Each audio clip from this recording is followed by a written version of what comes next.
This video is sponsored by World Anvil.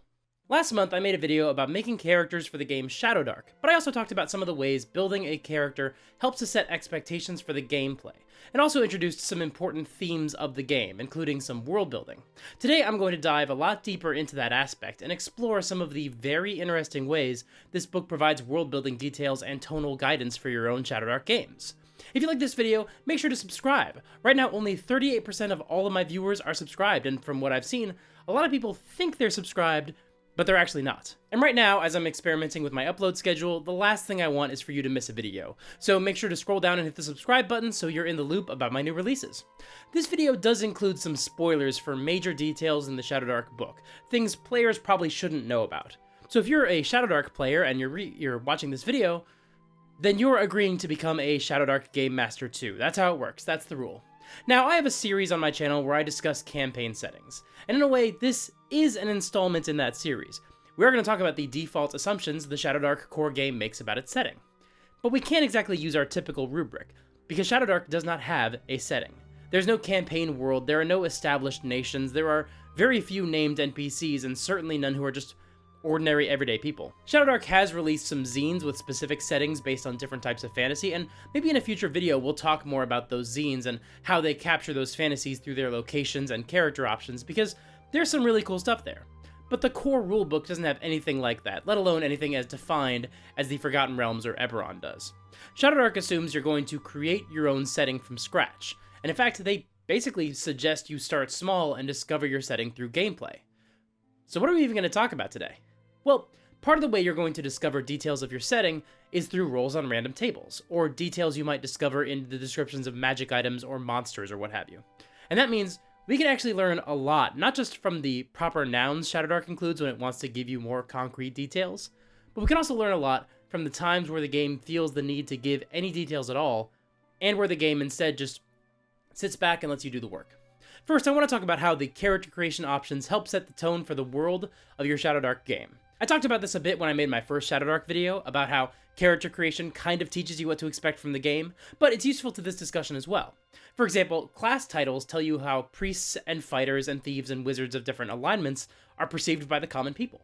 Chaotic priests are zealots and cultists and scourges and chaos knights, whereas lawful priests are crusaders, Templars, champions, and paladins, and neutral priests are invokers, mystics, and oracles. Those are all evocative as hell. And the character creation chapter has a bunch of little details like that, things that can help shape your expectations and help you build a world compatible with the core concept of Shadowdark. For example, magic in Shadowdark is unpredictable. Wizards and priests roll a d20 to cast each spell, which means there's always a chance of failure. When wizards critically fail their spellcasting check, they roll in a mishap table. If priests critically fail, they can't cast that spell again until they perform ritualistic penance to their patron. The messaging here is clear, and Shadowdark even spells it out in the intro to the spellcasting section.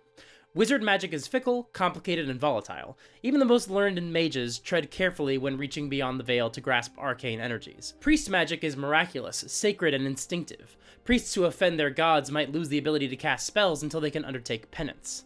This might not sound like it, but it's world building. Because of how the game mechanics work, we know that a Shadowdark setting isn't likely to work the same as someplace like Eberron or even the Forgotten Realms or Tal'Dorei, where magic is reliable enough to consistently be a part of the regular way of life, at least for some cities. Now, you can probably think of some ways exceptions could exist in a Shadowdark world, and so can I. But kind of by definition, spellcasting can never be so trusted to work consistently that you could structure a society around it. But of course, the more unpredictable spellcasting appears to be, the more frightening it might be to the common people. At least, that's where my head goes, and we'll see my rationalization reinforced a bit later. Now, you could argue that magic items could make everyday life a lot easier, like a city that uses flying carpets as transportation, that kind of thing. But that's another thing that I like. Yes, wizards can create magic items, but they can't do so consistently. Because when a wizard levels up, just like every other class, they roll for a talent, something new that they can do that they don't choose. It gets chosen for them randomly. And one of the options for the wizard is that they get to make one random magic item of a type you choose. So not only will some wizards not be able to make any magic items at all if they don't happen to roll that result one of the few times that they level up, but even if they do get the chance to make a magic item, they might not even get a chance to determine which specific magic item they can make. The magic item is created by rolling on another set of random charts. So again, by virtue of how the game works, the world of the game cannot have so many commonplace magic items that you could get a setting like Eberron or Ravnica. So it's inherently a much more low magic world. Next, I want to talk about the Gods of Shadowdark. And the first thing we learn about them is actually super interesting. It comes from a bit of flavor text on the page about ancestries. And so the primordial age ended, and the gods fled. In their place rose mortals, and they scattered the earth with their shining kingdoms and lost ruins. So the game suggests that there was an age before the mortals, and then the gods left. Now, what does that mean? Does that mean that they are no longer involved with the affairs on the planet? Probably not, since priests still get their magic from gods. Does it mean the gods used to walk around on the planet and now they've gone somewhere else? Well, that's kind of what it sounds like to me, but it might mean something completely different to you. But then we do get some gods, and the words in this section are very carefully chosen. The many gods of the universe are the personifications of law, chaos, and neutrality. The most well-known gods are listed here. A character may worship any deity, or none. Priests must choose one god to serve faithfully. A priest's deity can revoke the gift of spellcasting if the priest commits blasphemous acts. Most folk worship one of the four lords, the lawful and neutral gods who stand for justice, order, and mercy. Malevolent beings worship one of the dark trio, chaotic deities of power, destruction, and cruelty. There were once 9 primary gods, but 2 are the lost, forbidden or forgotten. Many folks still refer to the 9 in the oaths they swear. The ancient stories always begin with, "Beneath the eyes of the 9. So first of all, Shadowdark fully tells you that you don't have to just stick with these 9 gods. Even in the Shadowdark zines, there are other gods and patrons. But I also really like what we have here. We've got 2 teams. On the one side, law and neutrality. On the other side, chaos. We have to wonder, do the lawful and neutral gods actually get along all that well? Is there any friction between them, even though they're on the same team? People on the same team don't always agree on everything. I also want to run through the descriptions of these gods, because they're great. Saint Taragnus, lawful. A legendary knight who is the patron of most lawful humans. She ascended to godhood long ago and is the embodiment of righteousness and justice. Okay, so humans can ascend to godhood, and at least one of them already has. How? Good question. I also love that Saint Taragnus was a legendary knight before she was a god, because it means you can seed stories throughout your game about Saint Taragnus from before she was a god. She could be a mythic figure, like Hercules. What was she doing? Did she slay dragons, or ride them? Fight in wars, or put a stop to them peacefully? Gede, neutral. The god of feasts, mirth, and the wilds. Gede is usually peaceful, but primal storms rage when her anger rises. Many elves and halflings worship her. I don't honestly have a ton to say about Gede, but I think she's exactly the kind of god you need in a fantasy RPG pantheon, so I've got no notes. Madeira the Covenant, lawful. Madeira was the first manifestation of law. She carries every law of reality, a dictate called the Covenant, written on her skin in precise symbols. Ooh, what does that mean? Are these laws of reality like every law in existence somewhere in the multiverse, or literally the laws of gravity and matter? What happens if those symbols get tampered with in some way? Ord, neutral. Ord the Unbending, the Wise, the Secret Keeper. He is the god of magic, knowledge, secrets, and equilibrium. What exactly Ord is like is totally up to you. I kind of picture that he could be like Odin, but even that could take a lot of different forms. The Odin from Marvel Comics is pretty different from the Odin we see in God of War Ragnarok. And then we get the chaotic gods. You know, the baddies. Memnon, chaotic. Memnon was the first manifestation of chaos. He is Madeira's twin, a red-maned Leonin being whose ultimate ambition is to rend the cosmic laws of the Covenant from his sister's skin. Something I don't think we see often enough in RPG pantheons is gods that have relationships with each other. I'm as guilty of this as anyone. My biggest influences are the 4th edition gods, and we never had any sense of how they were connected outside of a few gods that had some animosity toward each other. So the fact that Madeira has a red-haired, lion-like twin who wants to tear her apart and undo her entire reason for being? That's A++. Ramlat. Chaotic. Ramlat is the pillager, the barbaric, the horde. Many orcs worship him and live by the blood rite, a prophecy that says only the strongest will survive the coming doom. Now, I tend to get pretty wary about lore that tells us that the orcs are bad because a god said so. I made a whole video about that. But first of all, as I discussed back in that Grumsh video, we used to get better explanations for why the orc culture might trend toward antagonistic behavior towards other humanoids, and a lot of that stuff got stripped away over time because the creators felt like they didn't really need it after all. Second, there's a bit less stigma over orcs being chaotic in this game because any player character can just as easily be chaotic, and that's not assumed to be as problematic as it is in D&D. Some of my Shadowdark players might worship Ramlat, which is way different than something like D&D 4th edition, where the evil gods didn't even show up in the player's handbook. Third, Ramlat isn't god of the orcs. There's a very clear description that many orcs worship him, so there's also some separation there. Not only orcs worship him, and not every orc worships him, so you can have more diverse factions of Ramlat followers and cultists. And fourth, as I said in that video about Grumsh, if something is badass, I like it way more. Here we get something that's not only badass, but also explains a mentality that actually makes the orcs really interesting. They believe a doom is coming and only the strong will survive. so their mentality and motivations put them somewhere in between Viltrumites and Doomsday Preppers. And there's a huge range of potential characterizations to explore there. We'll talk more about how monsters are presented later in this video, but for now, let's get back to the gods. Shun the Vile, chaotic. Shun whispers arcane secrets to sorcerers and witches who call to her in dark hours. She schemes to displace Ord so she can control the vast flow of magic herself. Love it. Again, even though she's clearly like a bad guy, I know a bunch of my Shadowdark players are probably going to wind up serving Shun the Vile, because she's just so evocative. And she wants to tear down one of the neutral gods, which is really cool. It's a good dynamic.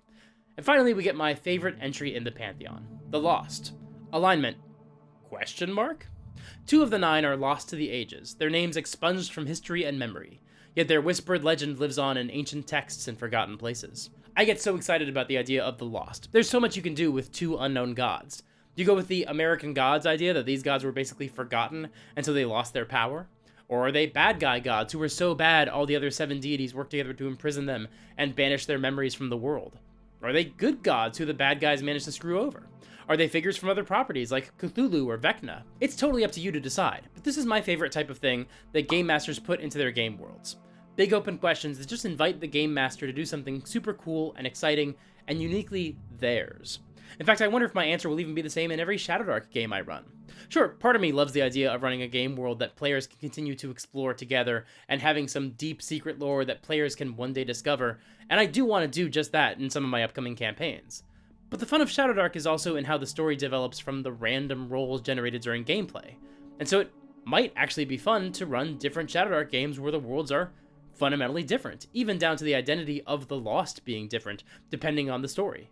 Maybe this is something that I'll have to do a whole other video about at some point, discussing how I want to handle the continuity of my Shadowdark world or worlds between campaigns. Of course, one challenge when running multiple versions of the same game world, or even just the same game world for multiple different groups, is keeping all of your ideas straight.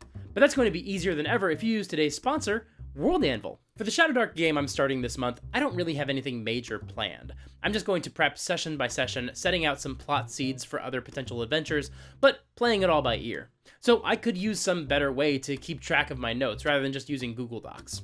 And thankfully, World Anvil has a terrific system for creating beautiful looking, well-organized articles that I can share with my players. I can give them all the information that I've come up with for a location or a piece of lore, and then after every session, as I improvise more details during the game, I can keep a log of those through the World Anvil page. And when I come up with secrets I don't want the players to know yet, I can add those to the article in a special section only I can see, which means my secrets stay mine until the time comes when they get revealed to the group. Like I said, we've literally just started this game, so there's not much I can show you yet, but maybe in the future, once the campaign is over, I can show off the World Anvil documents I made for the world we created during the game. In the meantime, you can get started on creating your own worlds, and World Anvil is offering you a discount to do just that. Visit worldanvil.com/supergeekmike and use the promo code SUPERGEEK at checkout to save 51% off of any annual membership. Once again, that's worldanvil.com/supergeekmike and use the promo code SUPERGEEK. Thanks so much to World Anvil for sponsoring this video. Next, I want to talk about the way we learn about the status quo for everyday people. In a lot of ways, Shadowdark presents your typical medieval fantasy world. You've got people drinking and playing games in taverns, and far away, you hear stories about dragons and monsters and whatever. Player characters are known by a lot of names: crawlers, delvers, explorers, adventurers, and treasure hunters. Notice, they're not known as heroes. Now that doesn't mean Shadowdark PCs may never do anything heroic, far from it. But not only does your game not assume your players are heroes by default, but it also makes it clear that's not what they're known for. That's probably not what inspired them to get into the treasure hunting gig. And as I discussed in my last Shadowdark video, that sort of narrative detail helps prime your Shadowdark players to understand the game's expectations from them. They're less likely to try to plant their feet and face a monster if they know that, actually, monsters are deadly and adventurers are not assumed to be heroes. However, I also really like how the game implies that there are other adventurers in the world, but they're not likely to help you. There are rules for carousing, where the players spend their money to earn more XP and potentially some other benefits. And some of the random encounters include other adventurers. For example, an angry wizard cast a deadly spell at you, but you reflected it off of your cup. Doesn't exactly sound like you recruited a friendly NPC that day. Or even better, you pulled off an ill-advised heist inside a feared sorcerer's tower. That feels like something straight out of Conan, the feared sorcerer's tower. Who is that? Clearly some sort of evil wizard off doing his thing and you just crossed him. But there's also an entry that describes how you beat a rival crawler in a test of skill, and that is something else that I think is really interesting.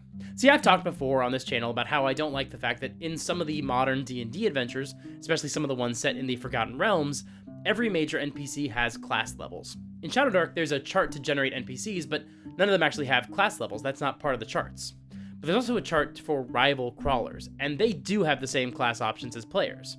Now, the thing I like about rivals in any story is that they could turn out to be allies, or they could turn out to be adversaries, or they could just stay rivals the entire time. And the fun is that you're not really in control of how that plays out. It depends entirely on how the players interact with them. But given that they're not just average people living their lives, they're not quest givers, and they're not deus ex machinas coming in to rescue you, that I don't mind them having class levels. Now I'm going to make a whole video about this topic in the future, about why I don't generally like quest giver NPCs having class levels, but one of the reasons I don't like it when there are a bunch of high-level paladins and wizards in the government or whatever, is because, well, why aren't they going on these adventures instead of our heroes? But in this case, these rivals aren't going on the same adventures. That's the problem. You want to beat them to the goal so you can get the rewards. It's a cool way to handle the existence of other adventurers in the same setting as your player characters, and that helps to inform how the people of the world perceive adventurers. They're like the two parties of treasure hunters in The Mummy, racing to get the same treasure from the same tomb. Speaking of mummies, let's talk about the monsters in Shadowdark. Specifically, what can we learn about the world of Shadowdark from its monsters? Well, first of all, they're not just going to kill you the moment they see you, because Shadowdark has reaction checks. Sometimes you don't roll for the reaction when you already know that the monster has it out for the heroes, or for anyone who rolls up on its lair. As the book says, some vicious creatures, such as undead, are always hostile. But as I said in my last video, Shadowdark is built around the joy of discovery. And that includes the fact that you don't know what's going to happen when the party meets a monster or a group of monsters, because they might not have to fight at all. Next, I want to talk about the way some monsters are presented in the random encounter charts. First of all, a lot of the time, these creatures are given an action, which helps you, as the game master, imagine what these monsters were doing before the players blundered into them. The Ice Rat Tribe, 3d6 goblins, sets traps, is willing to trade. A wounded outcast Drider skitters along the ceiling. An Orc Mystic, lawful, offers 2 random beneficial potions. 2 gnolls fight inside a ring of 2d4 chanting gnolls. Again, the game is making it clear that even the wandering monsters aren't just wandering monsters. But also, sometimes the random encounter charts do some world building. For example, in the Arctic encounters, we get the Waste Walker, a level 10 wight with an icy greatsword. Clearly this is meant to be a creature who is renowned, who is notorious, and for good reason.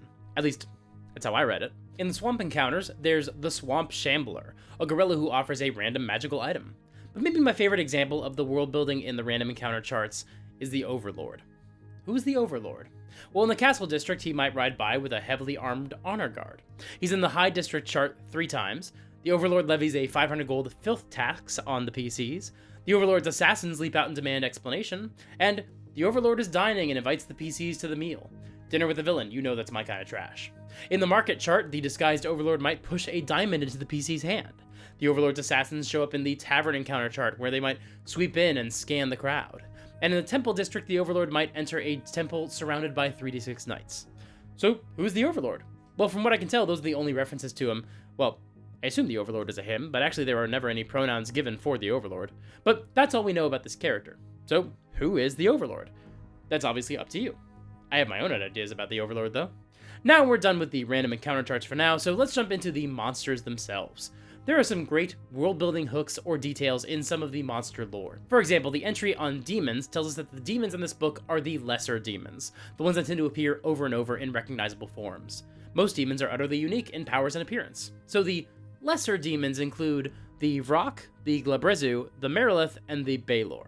To be fair, that's all the 5e art. This is actually the Shadowdark art for the Baelor, but still, we're talking about a level 16 monster in Shadowdark. That's a very beefy boy. So these are the little guys, and they're the exception and not the rule? Cool. Jumping to the devils, the Archdevil description is fantastic. A stunningly beautiful horned human with burning red eyes and a halo of 7 black stars. 2 stitched-up gashes weep blood from its shoulder blades. Why would a devil have 2 gashes on its back and no wings and also have a halo of black stars? I've got ideas cooking, you probably have some of the same ideas, but we might have different ideas for how exactly the Archdevil wound up in this situation, and that's pretty cool to me. Going through the monster chapter, this isn't really a world-building note, but I just think it's neat. This is the image of the Ifriti and has the Arcane Library logo on the amulet around its neck. The Arcane Library is Kelsey Dion's company. It's the logo for the creator of Shadowdark. That's just a fun little detail while we're here. Anyway, the entry on giants refers to how they once ruled the earth long ago, warring with dragons for supremacy over the seas and skies. But the weariness of eons eventually caused their glorious societies to erode. This is something we've seen in other D&D lore, so it's compatible with a lot of our pre-existing ideas of giants in fantasy RPGs. We've got the leprechaun, and I think that's really interesting. No, not any lore from the description. I mean, they're fae, that's hardly surprising though. No, just the leprechaun existing, I think, is a very cool bit of world building. It kind of tells you a lot about the tone of the game, doesn't it? Because lots of other games take themselves too seriously to have leprechauns, but not Shadowdark, and that's cool. I also really want to highlight Wrathgammon, a white lion with feathered wings who stands 20 feet tall and is the mightiest servant of Madeira the Covenant. He sees through time and space from the highest mountain in the realm of mortals. He reminds me a lot of the Sphinxes in Critical Role's Vox Machina campaign. I really dig it. We've also got the Viperians, who are basically Shadowdark's version of the Yuan-Ti, and I like this description a lot. A fallen and scattered civilization of snake people who built their blood-soaked dynasties with sorcery and cunning. Their descendants fight for scraps of faded grandeur in the decaying ruins of their forgotten cities. So they have no empire, but they definitely used to. I also appreciate that this description helps decouple the snake men from the problematic aspects of the Yuan-Ti, namely their connection to South American architecture and Asian naming conventions. But now I want to talk about 3 specific monsters in the monster section. First, we've got the Tarrasque, and it's what you'd expect. It's an unstoppable force the size of a mountain. We do get the line, "There is only one Tarrasque and is the most dreaded creature to walk the earth." That's classic for this monster. I mean, 5e says it's widely believed there's only one, but Shadowdark just strips away the ambiguity to reinforce the core concept more, and I think that's neat. It's a minor change, but it makes a big difference in establishing a clear tone. Plus, this is maybe my favorite piece of art in the entire book. It's by Lucas Corti, apologies on that pronunciation. Actually, Lucas Corti did almost all of my favorite pieces of art in the entire book, including the cover. And let's actually talk about that monster next, because this is the 10-eyed oracle. From the description, its 10 eye stalks writhe like snakes, and a deep circular scar mars its central body, blinding what was once a large eye over a lipless maw. Again, if we look at the art, that scar is basically the Arcane Library logo again. Another fun detail, and it makes sense. You'd want your logo branded somewhere on the cover. In this case, it just happens to be a literal brand dug into the most iconic monster's literal face. It's pretty efficient. Anyway, once again, the 10-eyed oracle is the beholder in this setting. There's no other hint that there's anything else like it in the world. Although, as the lore says, the 10-eyed oracle stalks the Shadowdark, burbling mad prophecies and somehow moving freely between the lightless fathoms of the earth. The keepers of the deep lore suspect the 10-eyed oracle was once a benevolent ally of mankind, but an unknown calamity drove it to insanity and reckless hatred. So again, you're empowered to come up with any backstory you might like for the 10-eyed oracle, depending on what you think is cool. And finally, we get my favorite entry in the monster chapter, though he's hardly a monster at all. We get the Wandering Merchant. Again, I'm warning y'all, spoilers for the deep lore of this game. Click away if you only want to play Shadowdark rather than ever run it. A cheerful merchant who appears to be a hale, middle-aged human man with a handlebar mustache. He wears a white shirt, breeches, and leather apron, and he hauls a towering backpack bursting at the seams. Few know the merchant's true nature and origins, though some theorize he is an immortal being or a god. They are not entirely incorrect. The Wandering Merchant always has something useful, far-flung, or incredible to sell at a reasonable price. And there's no telling when or where he'll show up next. Actually, there is some telling when or where. Anywhere, if you roll a 97 or a 98. The Wandering Merchant actually shows up on the random encounter chart for every type of environment, as the second to last entry on the chart. He's usually trying to sell something, though sometimes he just wanders into wherever the player characters happen to be. We can see this idea actually represented in the quote at the bottom of his monster entry, which is attributed to him. "Fancy meeting you here at the bottom of a pit trap. I just happen to have this lovely rope for sale." I love the Wandering Merchant, he just seems like a ton of fun. There's also some subtle world building happening on this page. Let's look at his stats. He can only be damaged by magic, and there's a high DC to hit him with a hostile spell. He wears mithril chainmail and wields a +3 Vorpal Bastard Sword, so if he rolls a natural 18 or higher, he can behead his target. But he can also teleport away instead of attacking, because he's got the Amulet of Ram-Hotep. Who or what is Ram-Hotep? No idea. Well, let me rephrase. I have ideas, but they're mine. The Wandering Merchant also carries a bottomless bag, which has 200 gear slots, which is about 20 times what a normal player character can carry. He can also summon the bag to him from anywhere by simply snapping his fingers. He's got a set of 3 6-sided dice whose rolls cannot be magically or mundanely altered in any way. Anyone who steals from the Wandering Merchant is cursed and slowly transformed into a cockatrice, which is such a bizarre choice for the monster they'd become. So weird. They can only be transformed back by a wish spell or by returning the stolen goods. And finally, the Wandering Merchant does not suffer any ill effects from the natural environment he does not wish to suffer. So what on earth is his deal? Like I said, I've got my own ideas, but you've probably got your own too. And that's good. That's how things should be.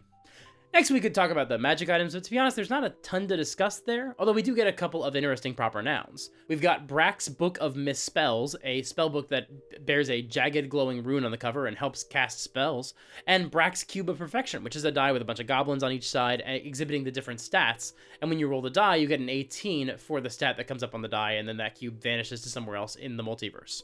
So I feel like Brack was a goblin wizard at some point in the lore of Shadowdark. That's the impression I get. The god Memnon seems to have sponsored some magic items. He's got a blazing javelin, a discordant blade, and entropic armor, all of which are pretty mighty. And then there's the Kytherian cog and the Kytherian mechanism. The cogs give you luck, and the Kytherian mechanism can alter time if you've got all the cogs. So that's a whole quest right there. In fact, one of the rumors in the book talks about how the Kytherian mechanism sank into the sea near Mirkos. But that actually brings me to what I want to talk about next, which is the location names. There are a few scattered throughout the book, and they're all evocative enough that you feel like you can work with them to come up with some really cool adventures. Mirkos sounds vaguely Greek-inspired, and I don't think that's a coincidence, considering that the Quick Start Guide includes a Minotaur adventure inspired by Greek mythology. The rumor chart also has an entry that reads, "The Cyclopean ruins of Yal Tul lie deep beneath the forest," and Yal Tul makes another appearance later in the book. There's a monster entry for Obix of Azarum, a barbarian warrior who rose up from the tribes of Yal Tul and became an vampire. There's a lot of cool theming around her description, referencing armor made of giant scorpion chitin and an obsidian ziggurat within the trackless jungle, all of which could be useful to you if you want to build an adventure around Yal Tul. There's also Thanian, that's referenced as a language spoken by minotaurs, beastmen, and manticores. Where do all those folks live that the language Thanian is spoken? I don't know, but I'd guess it's probably called something like Thania. And the last major proper noun shows up in the monster entry for Mordanticus the Flayed, a neutral mummy lich.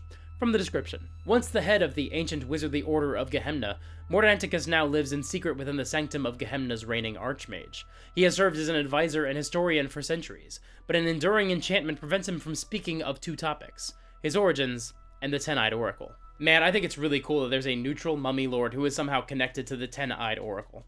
Anyway, Gehemna sounds like it's still a living society, and the name shows up again in the magic items. The Tome of Gehemna is a sentient magic item that instructs and criticizes wizards, and contains a random spell scroll every day. It also has a golden eye in a circle on the cover. That's the Arcane Library logo again, which means it's somehow linked to Gehemna, where Mordanticus the Flayed still resides. And that scar on the face of the Ten-Eyed Oracle, the one that obliterated its central eye, that's somehow linked to Gehemna also. The logo was also around the neck of the Ifriti. This logo for the Arcane Library isn't just a fun detail. It's diegetic. Is there a literal Arcane Library in the world of Shadowdark? Is it somehow responsible for some of the most dangerous creatures that roam the caves and passageways beneath the surface of the earth? And it's probably in Gehemna, which is not just a ruin. They seem to still be a thriving civilization, ruled by an archmage. And that checks out because that sentient magic item is interested in training and critiquing wizards. Is this a whole wizard-ruled society? Are they still reachable and accessible? What did the Ten-Eyed Oracle do for them? Who scarred its face, and why? I have to get to the bottom of this.